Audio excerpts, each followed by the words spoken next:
wabarakatuh. Salam sejahtera untuk kita semua. Pernahkah kita bertanya, mengapa ada anak yang tampak berusaha keras belajar, tetapi tetap kesulitan mengikuti pelajaran? Apakah itu karena malas, atau ada sesuatu yang lebih dalam? Nah, pada kesempatan kali ini, kami dari kelompok 4 akan memaparkan materi mengenai konsep kesukaran belajar. Banyak anak mengalami kesulitan dalam memahami pelajaran di sekolah, bukan karena kurang cerdas, tetapi karena adanya hambatan tertentu yang perlu kita pahami bersama. Melalui presentasi ini, kita akan mencoba menggali lebih dalam apa itu kesukaran belajar, apa penyebabnya, dan bagaimana kita dapat memberikan dukungan yang tepat. Sebagai calon pendidik, kita perlu memahami faktor penyebab serta cara mengatasinya. Simak videonya sampai akhir ya. Materi ini disusun oleh kelompok 4 yang beranggotakan 1. Kalista Amelia dengan NIM 24050930048, yang kedua Farah Husna dengan NIM 2405009300056, yang ketiga Yoga Aliano dengan NIM 2405009300065, dan Sidki Hasyidan dengan NIM 2405009300070. Baik, dan akan kita awali dengan daftar isi yang berisikan latar belakang, rumusan masalah, tujuan penelitian, definisi, klasifikasi, faktor penyebab, jenis-jenis, dampak, strategi penanganan, dan kesimpulan. Yang pertama, latar belakang.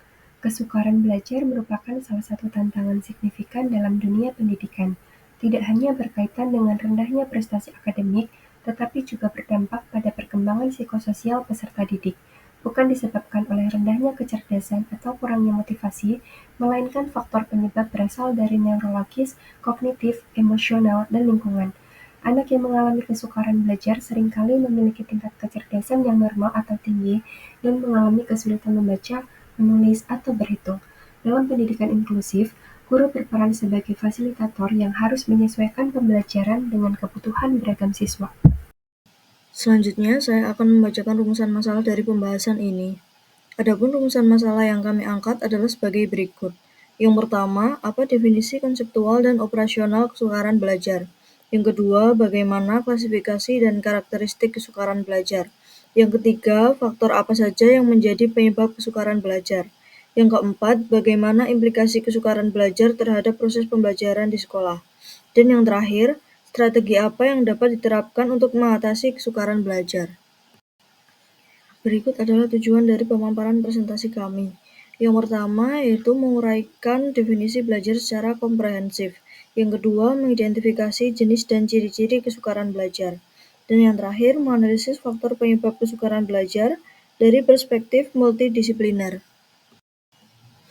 Secara umum, kesukaran belajar atau learning difficult merupakan suatu kondisi di mana siswa tidak dapat mencapai hasil belajar yang sesuai dengan kapasitas atau potensi yang dimilikinya, walaupun sudah diberikan kesempatan, fasilitas, dan metode pembelajaran yang memadai. Dengan kata lain, terdapat kesenjangan antara kemampuan potensial atau potential ability dengan hasil belajar aktual atau actual achievement. Kesukaran belajar sendiri mencakup yang pertama, adanya perbedaan signifikan antara potensi dan prestasi akademik. Yang kedua, hambatan tidak disebabkan oleh faktor kecerdasan rendah, gangguan sensorik, atau kurangnya kesempatan belajar. Dan yang ketiga, dapat bersifat spesifik pada bidang tertentu. Kesukaran belajar dapat diklasifikasikan menjadi dua kelompok utama, yaitu kesukaran belajar spesifik dan kesukaran belajar non-spesifik. Pertama, kesukaran belajar spesifik atau specific learning disability, yaitu kesulitan yang hanya muncul pada bidang keterampilan tertentu. Contohnya, disleksia, yaitu gangguan dalam membaca yang meliputi kesulitan mengenali kata, memahami teks, serta kelancaran dalam membaca. Yang kedua, disgrafia, yaitu gangguan dalam keterampilan menulis, seperti kesalahan pada ejaan, tata bahasa, maupun struktur kalimat. Yang ketiga, diskalkulia, yaitu gangguan dalam memahami konsep matematika, simbol, maupun penalaran numerik. Yang kedua, kesukaran belajar non-spesifik atau non-specific learning difficulty, yaitu hambatan yang bersifat umum dan memengaruhi berbagai bidang pelajaran. Biasanya, kesulitan ini dipengaruhi oleh faktor lingkungan, motivasi, atau kondisi emosional siswa. Faktor penyebab kesukaran belajar tidak muncul secara tiba-tiba, melainkan merupakan hasil interaksi berbagai faktor yang mempengaruhi proses belajar siswa. Faktor internal adalah segala sesuatu yang berasal dari kondisi fisik maupun psikis siswa yang mempengaruhi terhadap keberhasilan belajar. A. Kondisi neurologis dan fungsi otak. B. Keterbatasan intelektual. C. Gangguan perhatian dan konsentrasi. D. Masalah emosi dan motivasi. E. Kesehatan fisik. Faktor eksternal adalah segala sesuatu di luar diri siswa yang turut mempengaruhi pencapaian belajar. Faktor ini seringkali bersifat lingkungan dan sosial, meliputi A. Lingkungan keluarga. B. Metode dan strategi pembelajaran. C. Faktor sekolah. D. Faktor sosial ekonomi. E. Lingkungan sosial dan budaya. Jenis-jenis kesukaran belajar dapat muncul dalam berbagai bentuk yang berbeda pada setiap siswa. Menurut Slavin dan Engen dan Keucak, satu siswa dengan disleksia mengalami kesulitan dalam mengenali huruf, menyusun kata, serta memahami isi bacaan. 2. Dengan disgrafia memiliki tulisan yang buruk, tidak konsisten, sulit dibaca, serta sering melupakan kesalahan, ejaan, dan tata bahasa. 3. Siswa dengan diskalkulia sering mengalami kesulitan dalam menghitung, memahami nilai tempat, serta mengingat rumus. 4. Siswa dengan ADHD memiliki kesulitan dalam memusatkan perhatian, mengendalikan impulsivitas, serta mengatur perilaku. 5. Gangguan bahasa ini meliputi kesulitan memahami instruksi verbal, gangguan reseptif, dan kesulitan mengungkapkan gagasan atau gagasan ekspresif.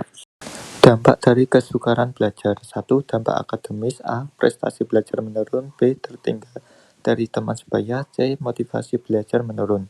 2. Dampak emosional. A. Frustasi dan stres. B. Rendah diri. C. Depresi atau gangguan emosi lain. 3. Dampak sosial. A. Isolasi sosial. B. Kesulitan berkomunikasi. C. Masalah perilaku. 4. Dampak jangka panjang. A. Pilihan karir terbatas. B. Ketergantungan pada orang lain. C. Masalah kepercayaan diri. Strategi pencegahan. Adapun beberapa upaya yang dapat dilakukan. 1. Guru menyesuaikan metode mengajar dengan kebutuhan individual siswa. 2. Menggunakan media dan teknologi seperti aplikasi belajar, multimedia interaktif, atau perangkat lunak khusus. 3. Menekankan pentingnya strategi pembelajaran kooperatif, yaitu belajar melalui kelompok kecil di mana siswa saling membantu. 4. Manajemen kelas yang efektif. 5. Keterlibatan tenaga profesional dalam khusus tertentu. Dan dapat kita simpulkan bahwa kesukaran belajar merupakan hambatan dalam proses memperoleh dan mengolah informasi, bukan akibat rendahnya kecerdasan, melainkan dipengaruhi faktor neurologis, kognitif, emosional, dan lingkungan. Kondisi ini menuntut adanya peran aktif guru, sekolah, orang tua, dan pemerintah untuk menciptakan pendidikan inklusif melalui identifikasi dini, strategi pembelajaran adaptif, serta kolaborasi lintas pihak. Dengan pemahaman dan dukungan yang tepat, kesukaran belajar dapat diatasi sehingga peserta didik tetap mampu berkembang optimal sesuai potensinya. Demikian presentasi yang dapat saya sampaikan. Terima kasih atas kesempatan dan perhatian yang telah diberikan. Saya harap materi ini tidak hanya memberikan gambaran yang jelas, tapi juga bermanfaat dan menambah wawasan kita semua. Semoga apa yang telah kita bahas hari ini dapat menjadi langkah awal menuju perubahan yang lebih baik. Sekian dari saya. Terima kasih. Wassalamualaikum warahmatullahi wabarakatuh.